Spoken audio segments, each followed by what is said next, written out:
Sejam bem-vindos ao Rádio Ciência. Hoje vamos falar sobre o projeto AirBead. Já vamos aos pormenores. A nossa convidada é a professora Célia Antunes, professora associada do Departamento de Ciências Médicas e da Saúde, investigadora integrada no Centro de Investigação CREATE. Mas antes de começarmos a nossa conversa, a primeira pergunta é dirigida a si, que nos ouve e que nos segue no YouTube. Sabia que o ar que respiramos nas cidades pode conter centenas de micro-organismos vindos diretamente das plantas e dos espaços verdes urbanos? E mais, alguns desses micro-organismos podem até influenciar o nosso bem-estar físico e mental. A nossa pergunta para si, que nos ouve, é: acha que a biodiversidade no ar pode ser usada como ferramenta de planeamento urbano? Estamos a complicar, mas espero que possa contar com a sua opinião. Deixe os comentários no YouTube da DNFM. Professora Célia Antunes, obrigado pela sua presença neste Rádio Ciência. Como é que nasceu esta ideia do projeto AirBead e por que motivo a biodiversidade aérea urbana merece toda esta atenção? Bom, antes de mais, muito obrigada pelo convite. Bom dia a todos os que nos estão a ouvir. E esta ideia nasceu de alguns estudos que apontam recentemente para a importância que têm os espaços verdes no bem-estar das pessoas. E, assim sendo, perguntámo-nos como é que nas cidades, em ambiente urbano, onde as cidades que são naturalmente constituídas por edifícios, como é que a falta dos espaços verdes ou as qualidades e a distribuição dos espaços verdes nas cidades podem ou não influenciar o bem-estar humano e, eventualmente, até contribuir para a biodiversidade. Um dos pilares deste projeto é a preocupação com a saúde humana, com a biodiversidade e com a saúde ambiental em ambiente urbano. Portanto, no fundo, é como é que nós trazemos novamente a natureza para próximo das pessoas e como é que estas soluções naturais podem contribuir para nós termos populações mais saudáveis e um ambiente, no seu global, também mais saudável. Ou seja, os seres humanos lidarem com a natureza sem precisar de antihistamínicos. Sem precisar de antihistamínicos. Quais os impactos da biodiversidade aérea na saúde e bem-estar das populações? O que é que já sabemos? Que impactos são esses, então? Nós sabemos que, que as plantas e as partículas e os produtos que derivam das plantas e de outros seres vivos, portanto, quando nós falamos do ar, nós respiramos este ar com todas as suas componentes, não só com a componente gasosa, mas também com todos os materiais que nós não vemos, que são muito pequeninos, que são partículas, que não são visíveis a olho nu, mas que estão dispersas no ar e aos quais que nós também inalamos, em conjunto com o oxigênio. E que geralmente chamamos tudo de pólenes. Nós chamamos tudo de pólen, mas não é só pólen. Não é só pólenes, não é? Só Exato. Pólen. E, de facto, nós encontramos esse pólen. E há uma pequena percentagem do pólen que tem efeitos negativos sobre a saúde humana, na saúde respiratória em particular, causando alergia respiratória, mas há outros tipos polínicos que não produzem esse efeito. Portanto, quando nós falamos de alergia, nós estamos a falar de uma pequena percentagem de pólen e numa pequena percentagem de plantas que produzem esse tipo de pólen mais alergénico.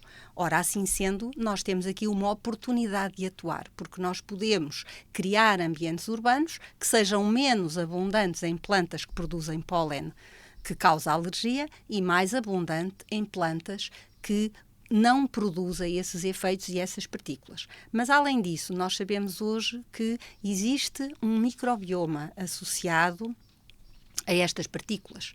E esse microbioma, que é constituído por micro-organismos, pode ter efeitos.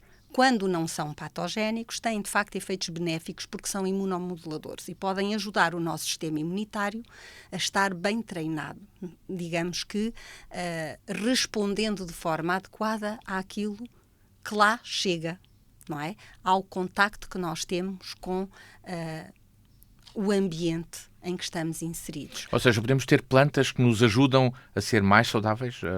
Podemos.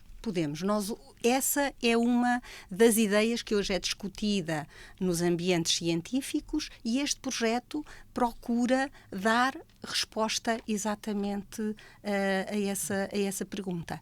Nós queremos, com este projeto, pretendemos no fundo, determinar o aerobioma, que é algo que não está ainda conhecido. Portanto, nós conhecemos algumas partes daquilo, dos micro-organismos que estão no ar.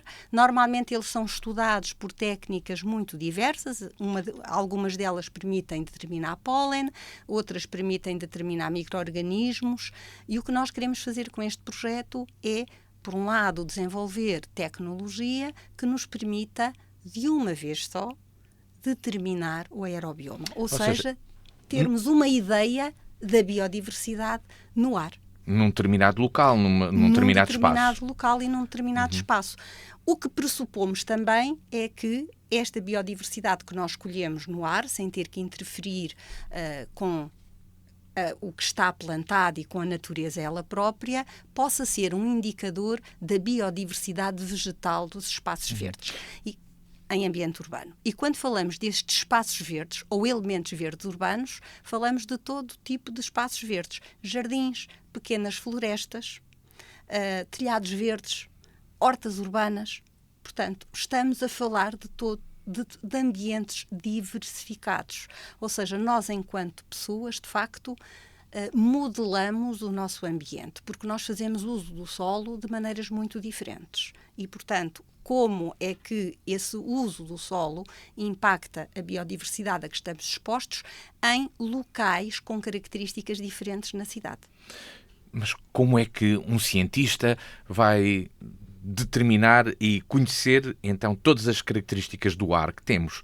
Aqui, com uma máquina que vai colocar ali no meio de um determinado território? Como é que isso é feito? Explique lá. É isso mesmo. Nós vamos ter na cidade de Évora 25 captadores distribuídos por ambientes com características diferentes. Portanto, a primeira coisa que fizemos foi um plano da cidade, determinar zonas de edificado mais denso e zonas de edificado menos denso e observámos também, fizemos já o mapeamento dos espaços verdes na cidade e das suas características. E a partir daqui foram agora selecionados 25 locais onde vamos colocar captadores que vão estar expostos durante os próximos 2 anos e, de facto, as amostras que vamos recolher vão-nos permitir termos uma ideia de como é que é a diversidade naquela bolsa urbana, digamos assim. Portanto, são captadores passivos, ficam expostos, estão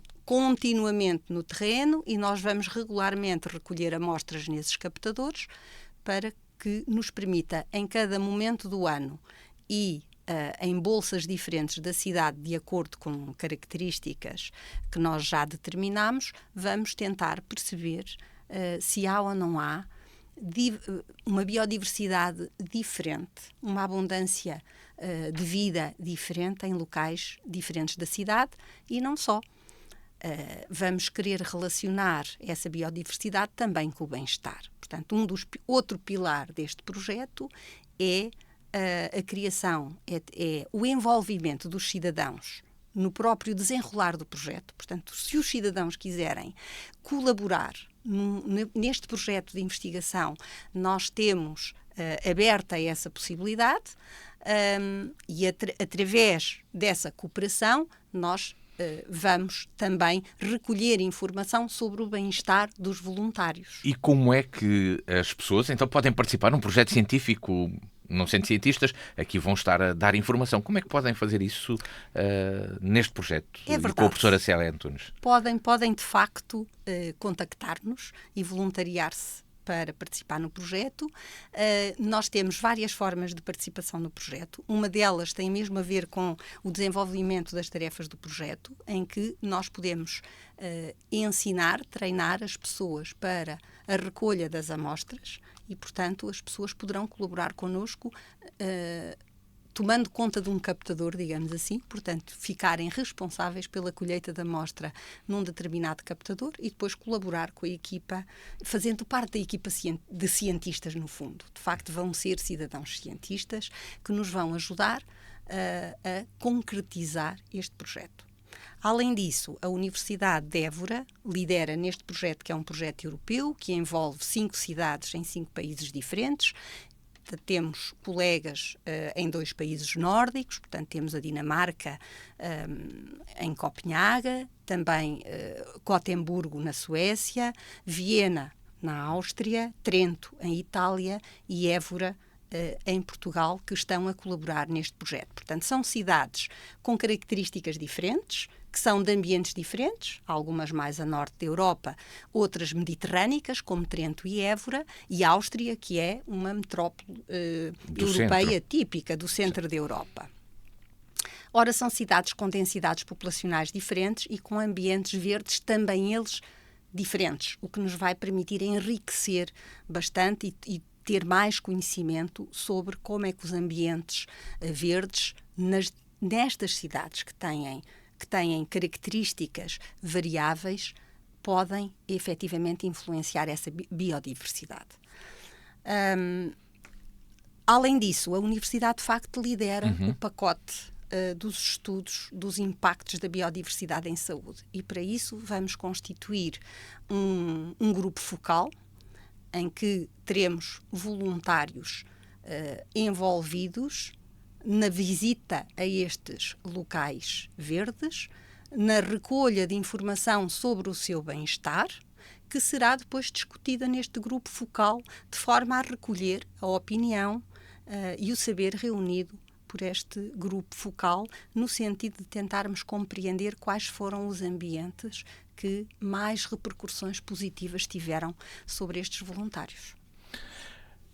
E depois disto, que transformações espera que possam acontecer nas políticas urbanas?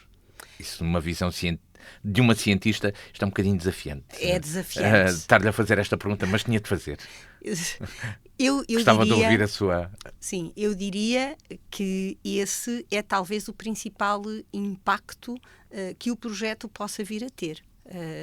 Portanto, esperamos que daqui a 4 anos, que é quando o projeto estará a terminar, nós estejamos habilitados, já com conhecimento científico, para poder elaborar um conjunto de recomendações para os municípios que possam contribuir para o desenho de espaços urbanos mais saudáveis, que promovam o bem-estar e que promovam também hábitos saudáveis. Nós sabemos que os espaços agradáveis promovem a visita a esses espaços, mas a visita a esses espaços, além de ter um impacto direto, não só na saúde mental e eventualmente até na saúde respiratória, que são os impactos diretos medíveis, mas tem outros impactos favoráveis, que é o promover a saída de casa e o andar.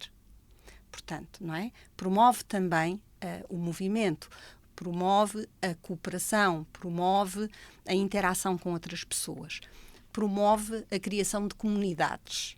E, portanto, eu creio que estes são os impactos indiretos. Estes são os impactos indiretos que o projeto pode ter. Portanto, como impactos diretos, temos, de facto, estas recomendações para o desenho de cidades mais agradáveis, que promovam quer a saúde ambiental, quer a saúde humana, e que tenham estas repercussões colaterais que são elas também favoráveis. Professora Célia Antunes, muito obrigado pela sua presença neste Rádio Ciência, professora associada do Departamento de Ciências Médicas e da Saúde e investigadora integrada no Centro de Investigação CREATE. Falámos sobre o AirBid, um projeto que está a ser implementado também aqui em Évora. Mas antes de terminarmos, sabe a resposta à pergunta que fizemos no início do programa? Acha que a biodiversidade no ar pode ser usada como ferramenta de planeamento urbano?